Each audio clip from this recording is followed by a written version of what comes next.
I'm going to introduce you now to my good friend Kevin Warren. So I wrote about Kevin and Greta and their family this last week.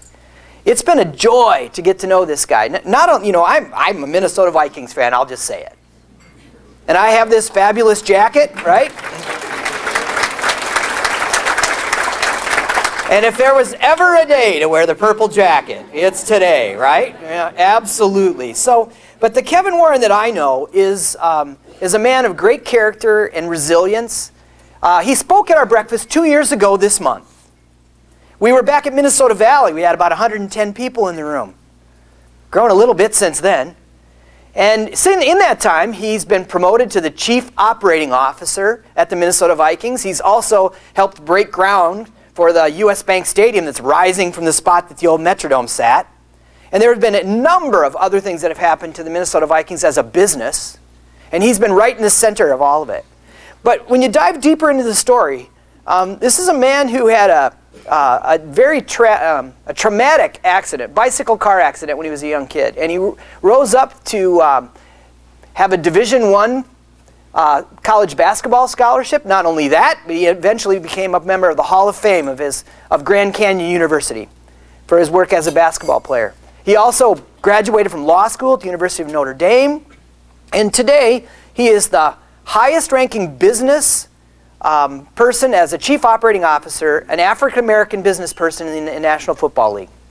It's an extraordinary story, but what I know is a guy who's a great dad, a really loyal husband, and a philanthropist. He and Greta give backpacks and school supplies to all the kids at Lucy Laney Community School in North Minneapolis every year. And recently, they've made a pledge to give $1 million to the University of Minnesota Children's Hospital in the honor of his sister who recently passed away. If that's not good leadership, I don't know what is. Please join me in welcoming a client, a fabulous speaker, and a friend, Kevin Warren.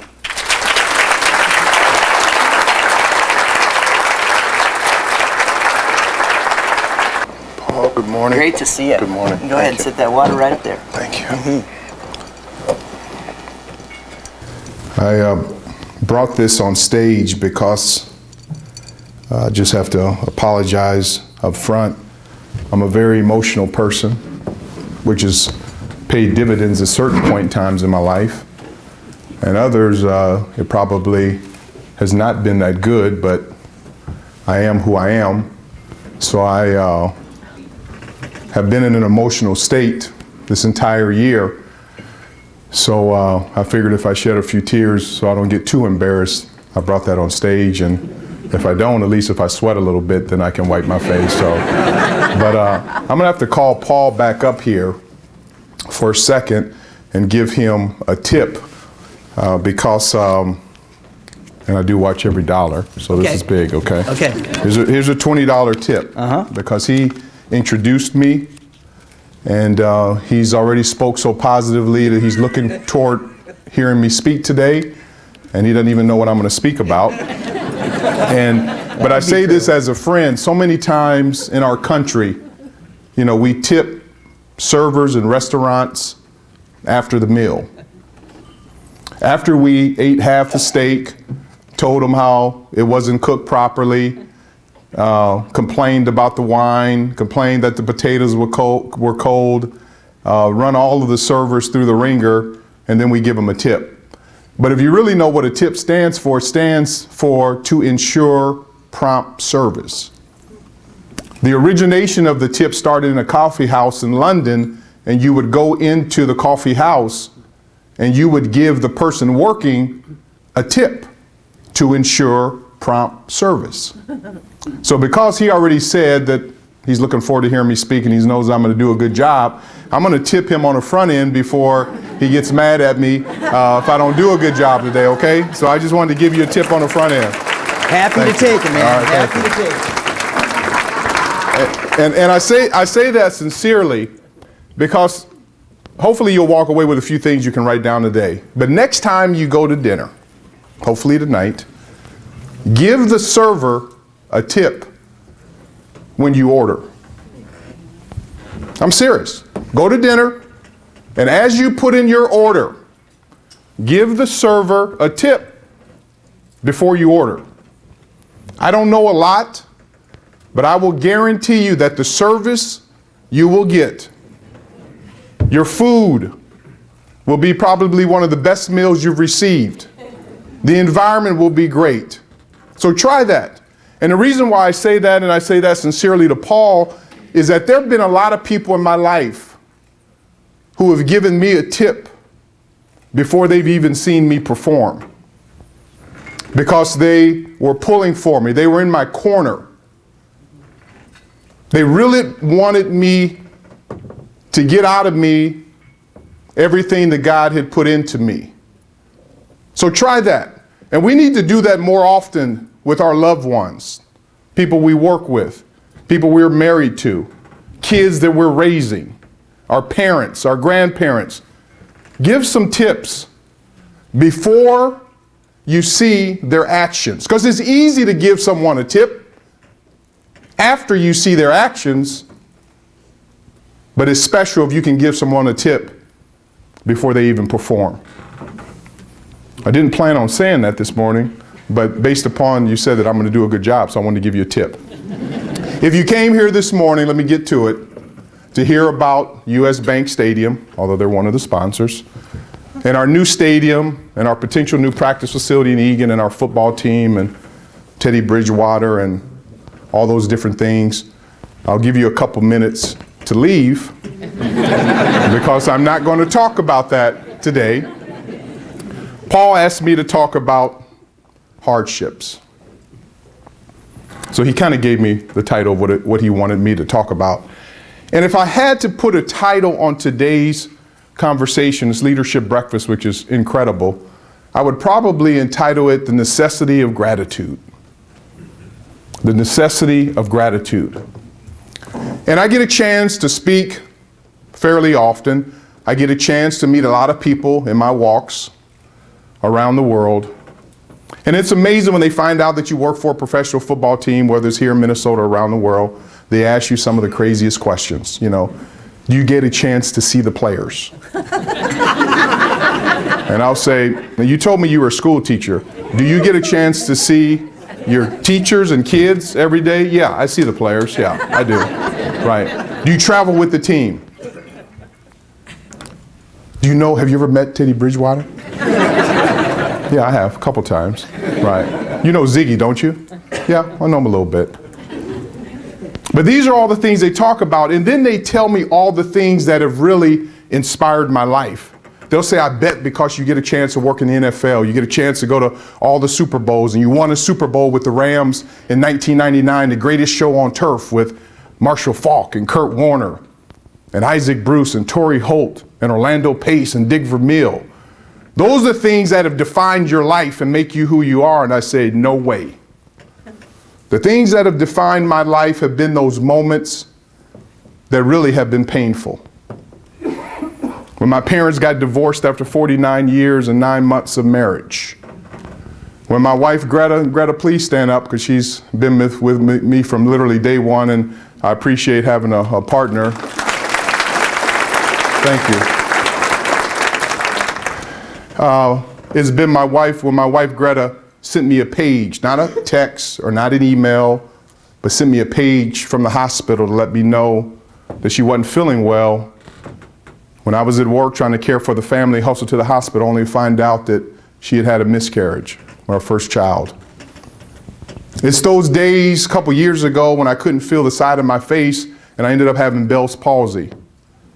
It's those days of my daughter, who's a freshman at Occidental College in LA, who was working hard this off season, two-sport athlete, volleyball and track, getting ready for her season. In the gym at Benil St. Margaret's, just getting some extra work in with two coaches that she hired on her own, tore ACL. It's those days that our son, who's a junior at Minnetonka, who's not here today because he has a playoff game tonight, that when he was 2 or 3 years old, had acid reflux so badly that literally when he ate, it was like we would stand there and watch, like, is he going to throw up? And he threw up down my shirt with Cheetos when we were seeing Alf, the play. You've never lived until your son throws up down your shirt with Cheetos at a play. And the day that he was going in for the procedure, he didn't throw up and has never thrown up since then. He's now 6'4", 240 pounds, and definitely, at that point in time, we were worried because he looked like he was skin and bones. Until the day that your son comes home 2 years ago and you find out that he has dysgraphia, has trouble putting things down on paper, although he's a bright kid. Now he's on target this semester to make the high honor roll. Those are the times that really define who I am. To know that I had a grandmother, maternal grandmother, who was a maid, never drove a car, never went on a plane, took the bus in Phoenix, Arizona, was a maid for 50 years and was never late to one appointment. A grandfather who had emphysema, went only to the 2nd grade, was a porter at the Lures Hotel in Phoenix, Arizona, worked 17 days straight. 17 years straight, 7 days a week, and didn't miss a day of work. That's who Kevin Warren is. It's not the person that lives where we live, drives what we drive, gets my suits tailored. That's not who I am. Who I am is the person who's really grown through all these difficult times in my life. I'm gonna just come up front right now and tell you, life is difficult. Unfortunate things happen to all of us. Not maybe, they will happen. I will guarantee you they will happen. So they may happen today, but unfortunate things happen.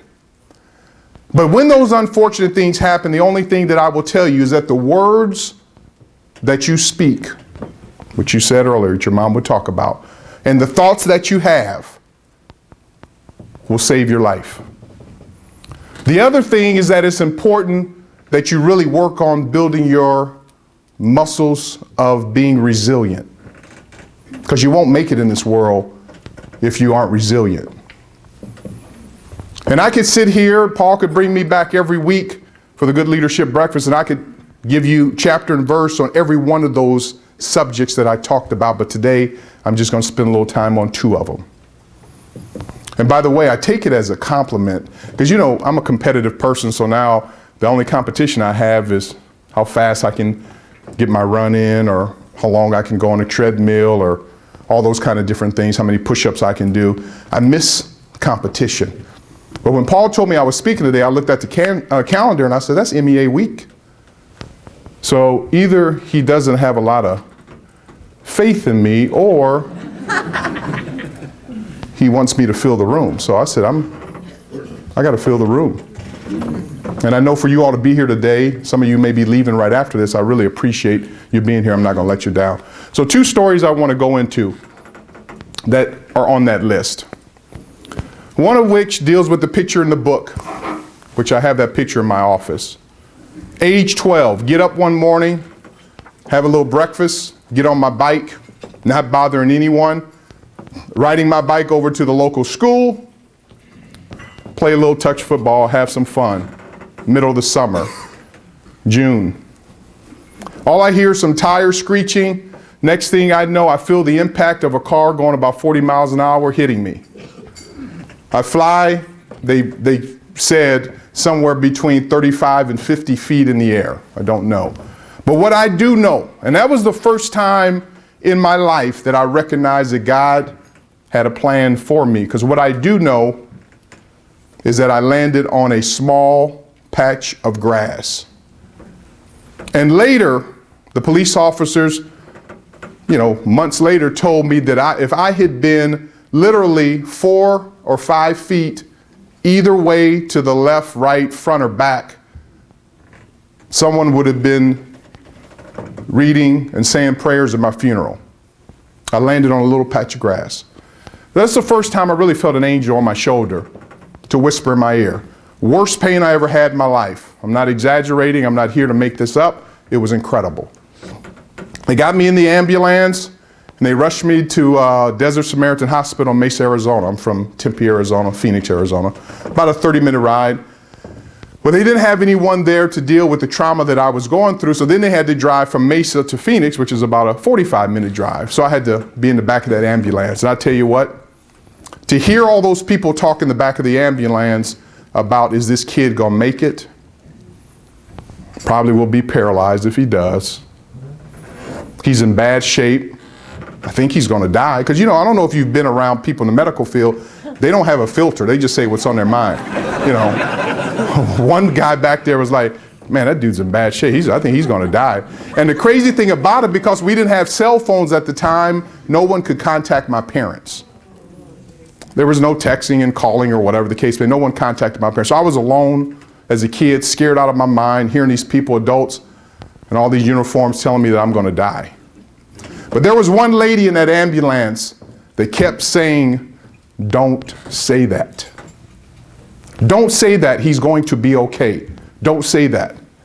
And that's the voice that I held onto during the ride in the ambulance. And when I got into the emergency room, finally, and they did surgery, she stayed in there and kept repeating every time somebody would say he's not going to make it, he's going to be in bad shape, she would say, don't say that. And those are the people in your life that you need to stay close to. All of us have people in our lives who will say that. Those people get away from. But those people in your life who say, don't say that, those are the people that you need to be with.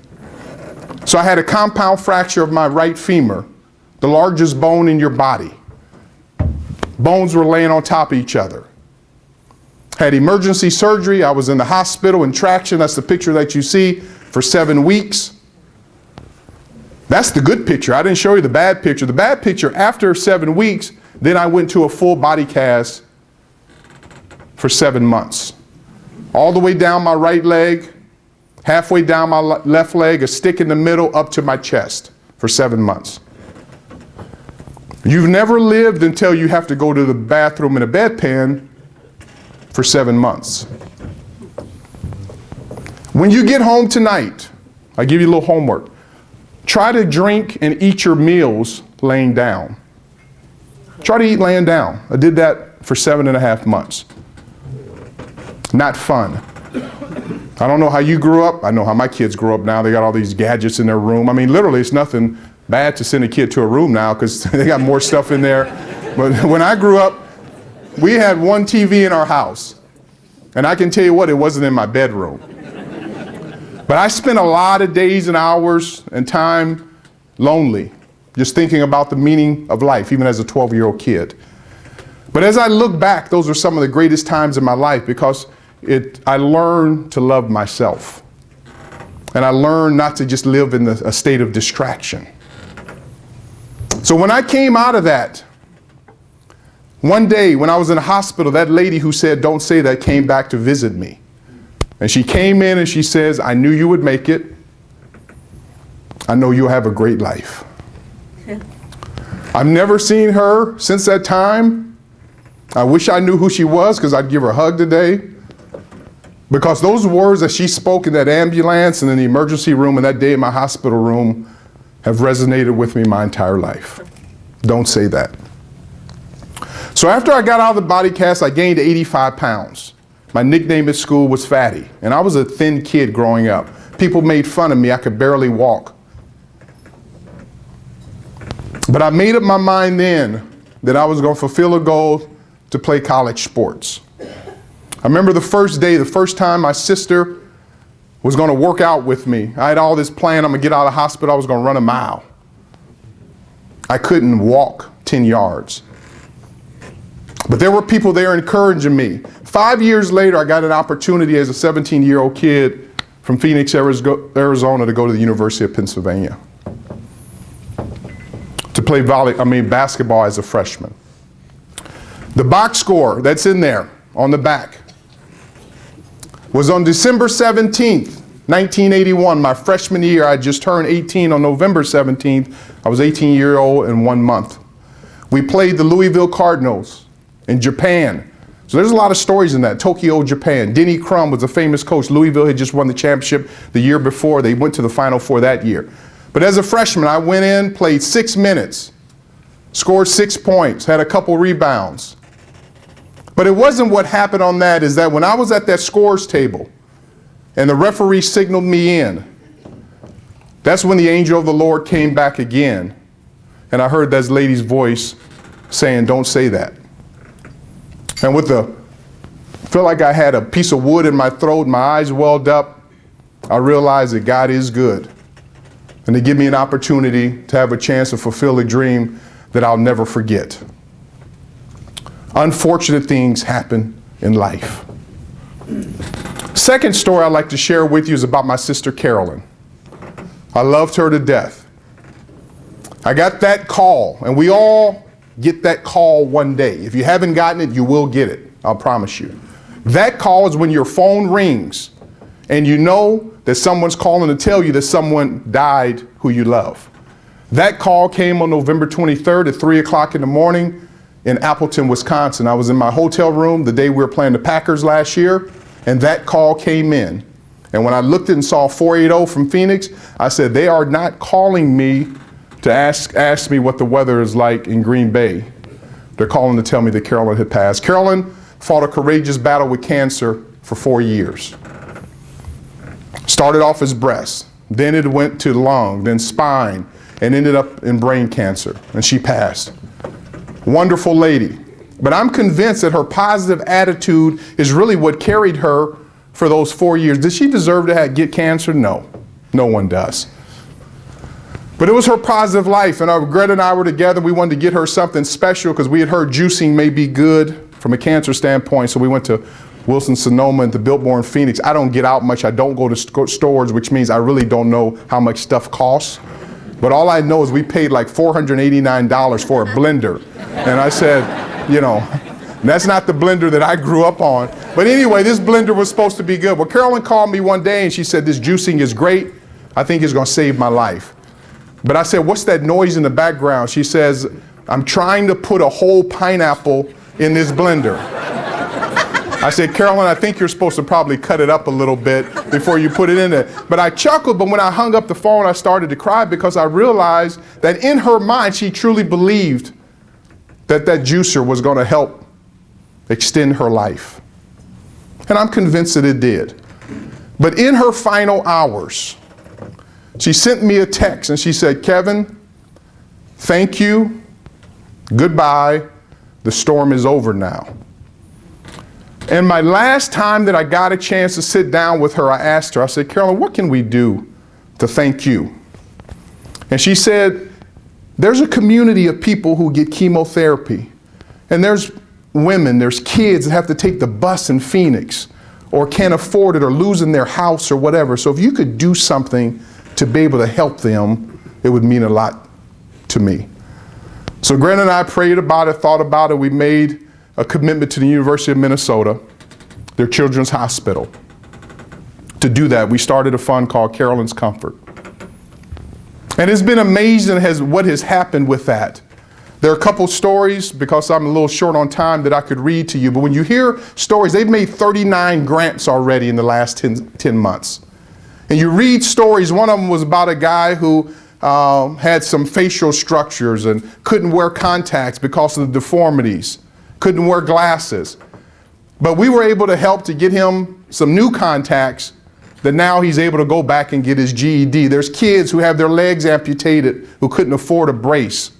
There's families who were down to their last month where their home was going to get foreclosed on, and this money has been used to take care of those things. So what does all this mean? And I could go on and on and on about this. What's this mean? Things happen in life. They do. Hold on to those positive words. Be resilient.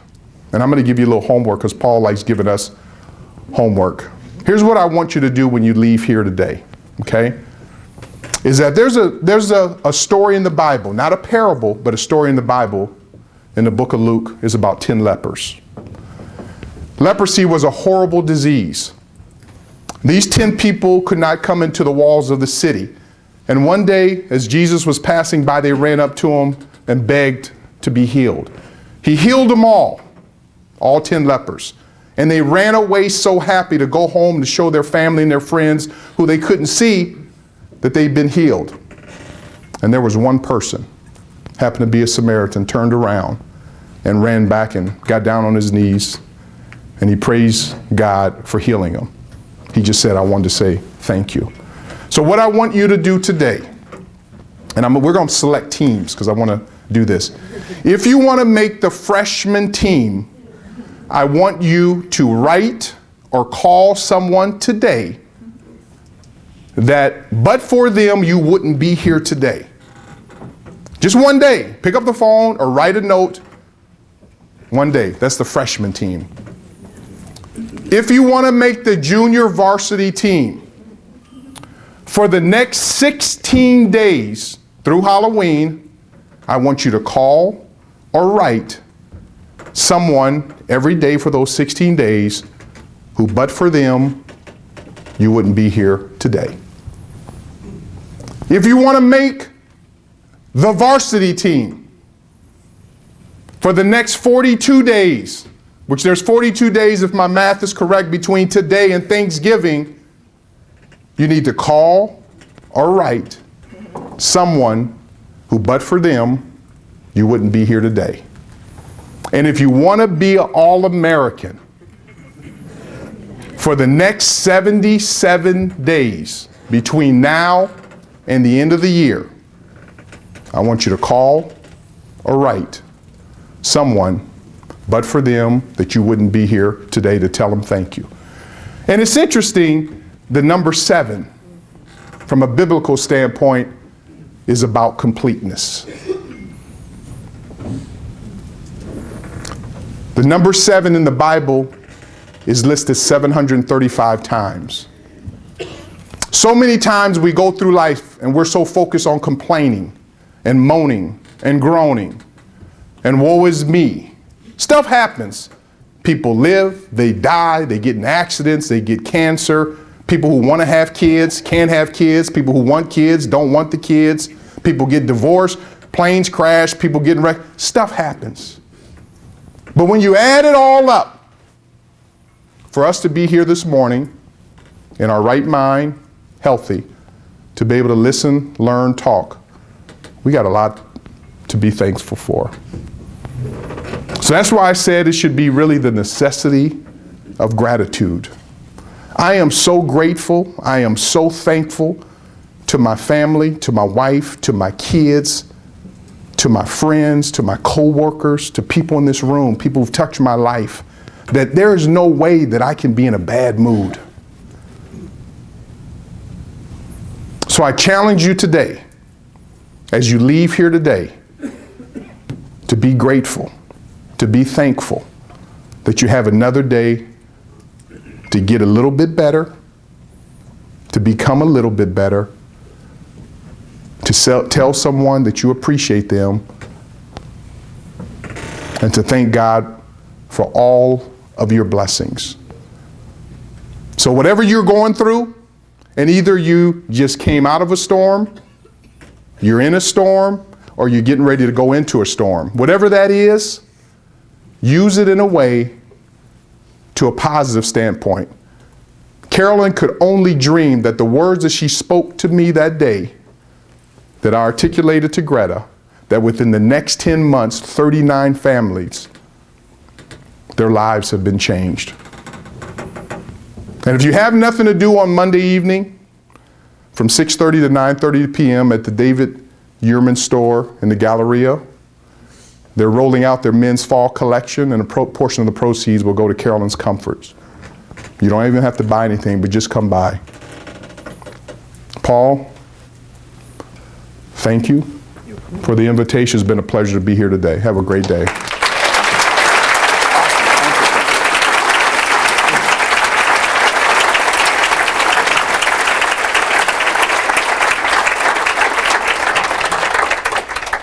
Everything you see here started because of a personal storm with me. My friend Mark Bergman, who invented this, looked me straight in the eye and said, "You can do better than this," which is why we started this business. I want you to talk right now about who's the first person you're going to call or write to say thank you. Ready, set, go. Very few of us understand what it's like to work in such a high-profile industry. It's probably, the NFL is probably the most glamorous sporting brand there is on the planet. It's full of all sorts of intrigue and entertainment, but also scandal and things like that. You stay really steady. How is your faith alive in your work? Well, interesting. You made a comment. Our last road game, we took a couple sponsors with us during our Denver Broncos trip, and it was interesting. You know, you get, and they wonder why players struggle when they retire. We get a police escort to the airport. True story. To the airport. We don't go through the terminal. We drive on the tarmac, violating every rule. Drive on the tarmac 5 feet away from the plane. We get off the plane, and then we walk up the stairs. And it was interesting, as we were doing this with these sponsors, and I just get joy kind of stand back looking at them, and they're just like, you know, this is crazy. But it was interesting. As we were going up the stairs, there was a group of probably 30 or 40 people in the terminal, some regular guests and some workers, pilots, looking down at us while we boarded the plane. And I touched one of the sponsors on the arm, and I said, "See that up there?" I said, "That's how we live every day, is that we are in a fishbowl." And so the only way, I don't get too high or too low, but trust me, I'm far from perfect. I know that. Trying to get a little bit better every day, but there are many, many times throughout the day, throughout the week, that I truly get down on my knees in my office and just really pray for kind of wisdom and guidance, because you're right. There's a lot that goes on. There's a lot of emotions. There's incredible resources, money. Everything we do ends up on the TV. And so it's difficult, but I've been around and doing this for 17 years, and so it's kind of part of my DNA, and I'm accustomed to it. So on your journey, you're making a difficult transition. I've been doing executive coaching work for a couple of decades, and there's a certain thing that you're trained to do as a lawyer that makes you really successful as a lawyer. Everything's a negotiation, and lots of it is competition, win-win-win.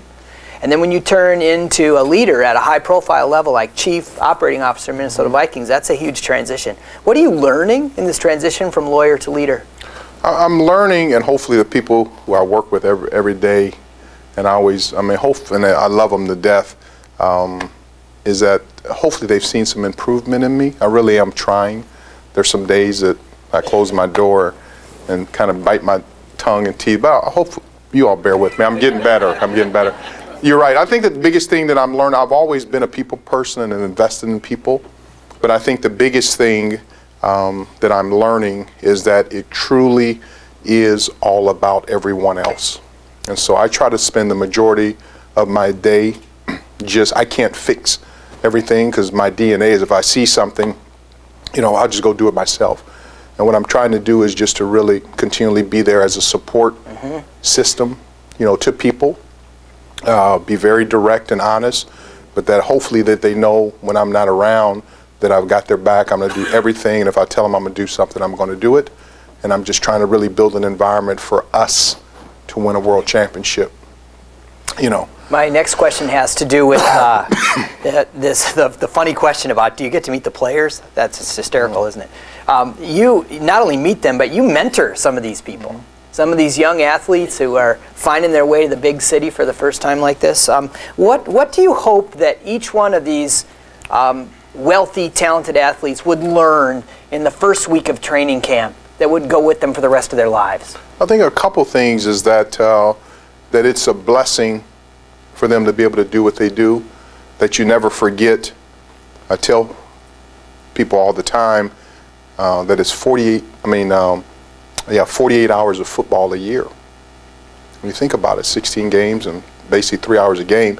But someone added it up recently that the actual action in a game is like 12 minutes.